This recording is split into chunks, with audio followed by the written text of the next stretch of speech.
I was 27 years old when I got a job in a cemetery. The job posting seemed simple enough. Night security guard wanted for local cemetery.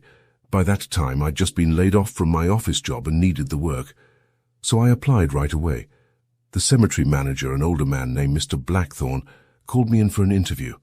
He said they had been having trouble with kids breaking in at night to party and vandalizing things. It sounded like pretty easy work for decent pay, so I happily accepted when he offered me the job. On my first night, I arrived just as the sun was going down. Mr. Blackthorne handed me a flashlight and a set of keys and showed me how to lock the front gates once it was fully dark. He instructed me to keep my eyes peeled for any trespassers and walk the perimeter every hour or so to make sure no one has snuck in another way, but otherwise just spend the night in the office by the front gate. That instruction sounded simple enough. As soon as Mr. Blackthorne left, I locked up the front gates and began my first patrol of the cemetery grounds. There was a full moon overhead, providing plenty of light to see. Everything seemed quiet and normal at first. But the deeper into the cemetery I went, the eerier it became. Strange shadows stretched across the moonlit gravestones, and I heard rustling sounds in the bushes that made me jump. An owl hooted loudly from a nearby tree, making me catch my breath. I chalked it up to ordinary nighttime sounds and nothing to worry about. But I couldn't shake the feeling of being watched from the dark corners and shadows between the graves. The cemetery was clearly very old, with crumbling granite headstones covered in moss and lichen. Some were so weathered the names were no longer legible at all. I imagined the bones buried beneath the earth beneath my feet, and a chill ran up my spine. As I finished circling the perimeter and headed back toward the front gate, I heard noises that did not sound natural at all. They seemed to be coming from the oldest section of the cemetery, where elaborate mausoleums and towering angels stood watch over the dead. It sounded like whispers and shuffling footsteps. I pulled out my flashlight and scanned the area. "Security, is anyone there?" I called out. The noises stopped abruptly, leaving only silence behind. My imagination was just getting the best of me, I told myself. Still, I couldn't shake the feeling that I was not alone among the tombstones. I spent the next few hours sitting nervously in the office. I kept hearing scraping and skittering noises outside the windows that made my skin crawl. Around 2 a.m., I could no longer ignore the sounds. I had to do another perimeter check. Maybe some kids had broken in after all. I grabbed the flashlight and stepped outside. The cemetery was bathed in a ghostly blue glow under the full moon. As I headed towards the old mausoleums where I'd heard the noises earlier, I noticed the ground became increasingly patchy with fog. Spiky tree branches cast crooked shadows across the graves, making the shapes of angels and crosses look twisted and menacing. Then I turned a corner, and my heart seized in my chest. One of the massive stone mausoleums had its heavy iron door ajar. I cautiously crept forward and peered inside. Empty, or at least whatever had been inside was gone now. I followed smears of dirt and debris scattered across the ground to a grave nearby. Its earth had been freshly turned, and the headstone tipped over into the weeds. Claw marks raked the ground. Shovels and a pickaxe lay abandoned next to a muddy hole. I asked myself if someone or something dug its way out. I ran all the way back to the office, gasping for breath, and locked the door. I knew I needed to call Mr. Blackthorne immediately. This was no kid pulling a prank. Something unnatural was going on here at night. But of course the old phone on the desk was dead. I searched the office for anything I could use to defend myself. Finally, I found a pistol and a box of ammo stashed in the bottom drawer of the desk. Mr. Blackthorne had his own ways of dealing with trespassers, but I doubted he had imagined something like this.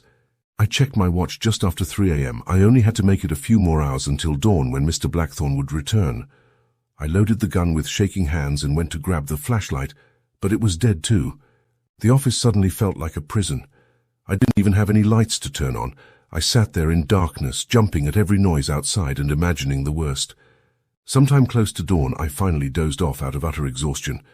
The next thing I knew, Mr. Blackthorne was pounding on the office door, yelling my name. I shook myself awake and unlocked the door with weak, trembling hands. "What in blazes are you doing locked up in here?" he demanded angrily. I cried, telling him there was something horrible out there, and one of the mausoleums was opened in the night and a grave was dug up. So I thought something unnatural was going on. He frowned and studied my face, telling me it was nonsense, probably just dozed off and having a nightmare, and then he headed across the cemetery grounds. I tried to warn him not to go, but he waved me off impatiently. So I followed at a distance, clutching the useless flashlight like a talisman. The cemetery looked perfectly normal now in the daylight. I watched Mr. Blackthorne check the mausoleum where I'd seen the open door and disturbed grave. He shook his head disgustedly and came back over to me. He told me everything was fine in the cemetery and I needed to get my head together, and he couldn't have a security guard who jumped in his own shadow. I tried to protest, to tell him I knew what I'd seen, but he cut me off and told me he had a business to run, and he stomped off to his car and drove away. I stood there realizing he was right. I had no proof of anything unusual happening last night. No one would believe me. I took off the uniform shirt I'd been given and left it folded by the office door. I wouldn't be back tonight or any other night. I drove home knowing I'd lost the job, but felt only relief. I wanted no part of its mysteries anymore. I wished I'd never taken the job here at all, but now it was done, and in the light of day the terrors of the night seemed like only a bad dream. Still, I said a silent prayer for whoever might keep watch over that cemetery when darkness fell again. They would need it more than me. It was a cold, foggy night when I decided to take a shortcut through a cemetery on my way home. I know it was not the brightest idea, but it was late and I just wanted to get home as quickly as possible. As I walked among the weathered tombstones, an eerie feeling came over me. It was so quiet that I could hear my own shallow breathing and rapid heartbeat. The full moon above cast just enough light for me to see vague shapes and shadows around me. I picked up my pace, hoping to get through the cemetery as fast as I could, but as I maneuvered around a large memorial in the shape of an angel, I noticed a dark figure up ahead. I froze in my tracks, squinting to try and make out who or what it was. As the figure moved closer, I could see it was a woman, dressed all in black. Her movements were slow and deliberate as she seemed to glide effortlessly over the ground. Even from a distance I could tell there was something unnatural about her. She had long, tangled black hair that obscured most of her face. Her skin was unnaturally pale, even in the moonlight. The closer she got, the more I could sense this sinister energy radiating from her presence. I wanted to run, but my legs wouldn't cooperate. It was like I was transfixed by this woman's aura of darkness. She stopped about 10 feet away from me, tilting her head to the side as she studied me with icy cold eyes. A crooked smile spread across her face, and she beckoned me with a long, bony finger, telling me, "Come here, my child." Against my better judgment, I took a few reluctant steps forward. I don't know why I didn't turn and run the other way. It was like my mind and body were no longer connected.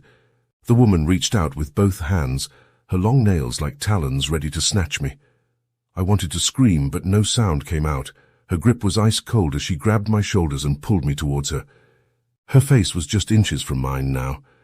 Up close I could see it was gaunt and hollow. Her eyes were bottomless black pits. She opened her mouth and I saw her teeth were rotted and yellow. The smell of earth and decay washed over me as she pulled me into an embrace. I felt her breath on my neck as she inhaled deeply, telling me I shouldn't be there in the cemetery because the dead don't take kindly to visitors in their realm. I managed to find my voice and screamed as I tried to wrench myself free from her grasp. She just chuckled, a bone-chilling sound that echoed all around us. I cried, begging the woman to let me go, but she told me she had been so lonely and it's been ages since someone wandered into her domain, so I should keep her company for a while. Her grip tightened, her jagged nails digging into my arms. I cried out in pain as I felt warm blood trickling down my skin. With strength I didn't know I had, I ripped myself free from the woman's embrace and sprinted blindly through the graves. I could hear her shriek with rage behind me. I didn't dare look back as I ran with everything I had. The woman's enraged screaming faded eventually, but still I kept running. Only when I reached the cemetery's iron gates did I finally stop. I was gasping, soaked in sweat despite the cold night air. My arms burned where the woman's nails had cut me. I staggered the last few blocks to my house. Only once I was inside with the door locked and chained did I feel safe again, but I knew I would never forget that night in the cemetery and the creepy woman who tried to make me her prisoner. I still have nightmares about her hollow eyes and icy grasp. Since then, I always take the long way home, even in daylight. I'll never take that shortcut again, not even if it means adding time to my walk. Whatever that creature was that lurked among the cemetery, I hope I never encounter her or anything like her again. Some places hold evil, even if you can't see it at first glance. Now I know, dead things belong in cemetery and the living should stay far away. I barely escaped her clutches once. If I ever see her again, she may not let me go so easily. So I steer clear of her domain and warn others to do the same. The dead may walk at night, but I won't disturb them again. I know true darkness hides in that cemetery, and I want no part of it. This chilling experience taught me that sometimes the shortcuts in life are not worth the risk you take. I never believed in ghosts or the supernatural until that night in the cemetery. Even now, years later, it still haunts me. It started as a dare. Me and my friends were hanging out one Friday night when someone suggested we visit the old cemetery on the edge of town. They said it was haunted and full of restless spirits. Being teenagers, we jumped at the chance to do something reckless. We waited until midnight when the moon was full and high in the sky, giving the graveyard an eerie glow. As we walked through the rusted iron gates, a chill went down my spine. The place just felt wrong. The air was heavy and oppressive, and all the nighttime sounds went silent. Even the crickets stopped chirping. My friends laughed it off, calling me scaredy-cat. But I couldn't shake the feeling we were being watched. I stuck close to them as we wandered through the rows of crumbling headstones looking for signs of ghosts. That's when we heard it. A blood-curdling scream that seemed to come from all around us. My friends froze, their faces draining of color.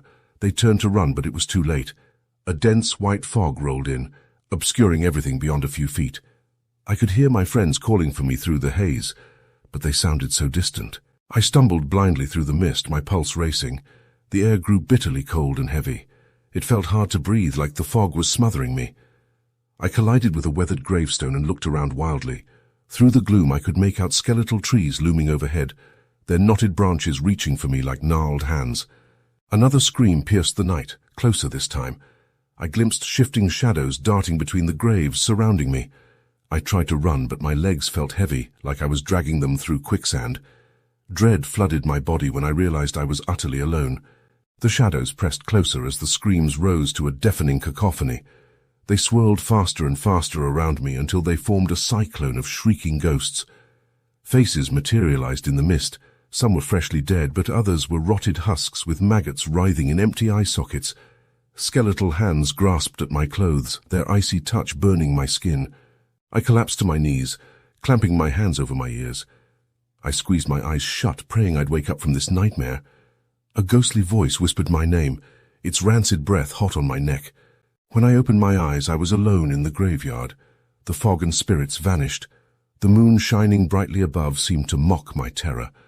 I scrambled back through the cemetery gates and didn't stop running until I was safe in my room with the covers pulled over my head. I told no one about what happened that night. The next weekend, my friends went back to the graveyard looking for excitement. But I never joined them, too haunted by the restless dead I encountered there. I wonder if they'd have believed me about the ghosts if I told them, or would they laugh it off like I did initially?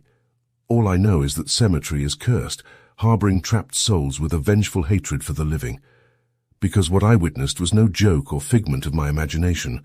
The dead are real, and they walk among us. Just keep your eyes open and don't linger after dark, or they might come for you next. I'll certainly never set foot in another graveyard again.